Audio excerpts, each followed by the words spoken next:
Mukhang tuluyan ang nakahanap ng bagong tahanan si Kobe Bufkin sa NBA matapos lumabas ang balita na ang free agent guard ay pipirma na ng 2-year contract sa Los Angeles Lakers ayon sa mga source na nakausap ni Shams Charania ng ESPN.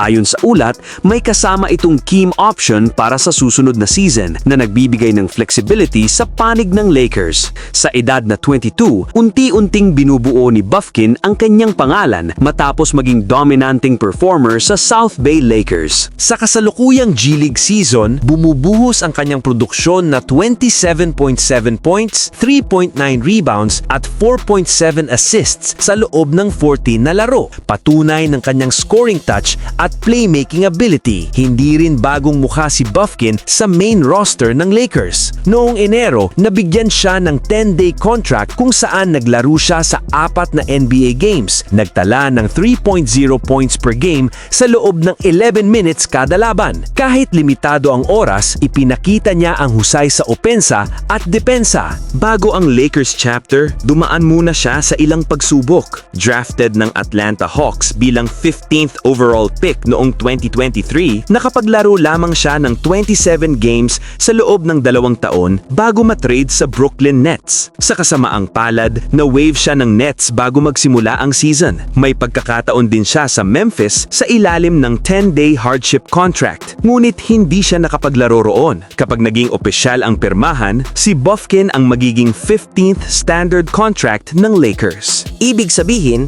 ay kailangan ng koponan na magbitiw ng guaranteed money kung nais pa nilang kumuha mula sa buyout market ayon kay Brett Siegel ng Clutch Coins. Samantala, habang umiinit ang balita sa bagong pirmahan, patuloy namang gumaganda ang takbo ng Lakers sa loob ng court. Sa kanilang naging laro kanina, namayagpag ang bagong player na si Luke Kennard na naging isa sa mga susi ng panalo bukod kina LeBron James, Rui Hachimura at Austin Reeves. Nagtala si Kennard ng 10 points, 2 rebounds at 2 assists mula sa 4 of 7 shooting at 2 of 4 mula sa 3-point line. Higit pa sa opensa, pinuri rin siya sa kanyang depensa at hustle, dahilan kung bakit bilang na bilang ang respeto ni na Luka at LeBron sa kanyang ipinakita. Samantala, kung paghahambingin sa iba pang mga contender sa Western Conference, kapansin-pansin na hindi naging agresibo ang Los Angeles Lakers sa trade deadline, habang ang mga karibal na team tulad ng Denver at Phoenix ay nagsikap pang palalimin ang kanilang rotation na natiling limitado ang galaw ng prangkisa ng LA. Ang tanging nading hakbang nila ay ang pagte-trade kay Gabe Vincent patungong Atlanta Hawks kapalit ng veteranong sharpshooter na si Luke Kennard. Isang move na malinaw na suportado ni head coach JJ Redick dahil sa shooting at spacing na kayang ibigay ng bagong player. Samantala, hindi pa rin tuluyang sarado ang pinto para sa Lakers pagdating sa roster upgrade. Sa kabila ng pagtatapos ng trade window, may natitira pang option ang koponan sa may name ng buyout market.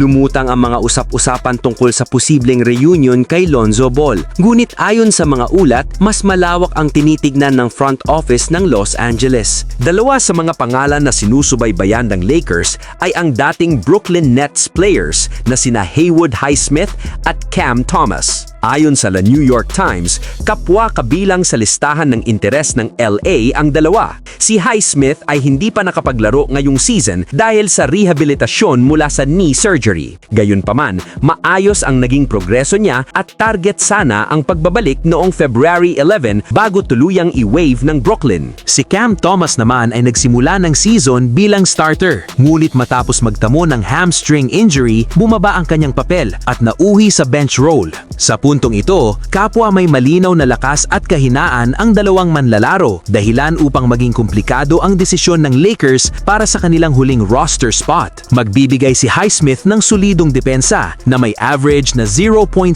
steals kada laro, bukod pa sa maaasahang 3-point shooting na nasa 37.4% sa kanyang karera. Gayunpaman, posibleng maging hadlang ang kanyang injury. Si Thomas naman ay maaring magsilbing spark plug sa opensa, lalo na't huling-huli ang Lakers sa bench scoring. Sa kabilang banda, hindi niya masusolusyonan ang problema ng koponan sa depensa kung saan ika-24 lamang sila sa defensive rating. Sa nalalabing 32 games ng season, nakatuon ang atensyon sa front office ng Lakers kung paano nila pupunan ang huling piraso ng kanilang roster habang patuloy ang kanilang laban sa masikip na West.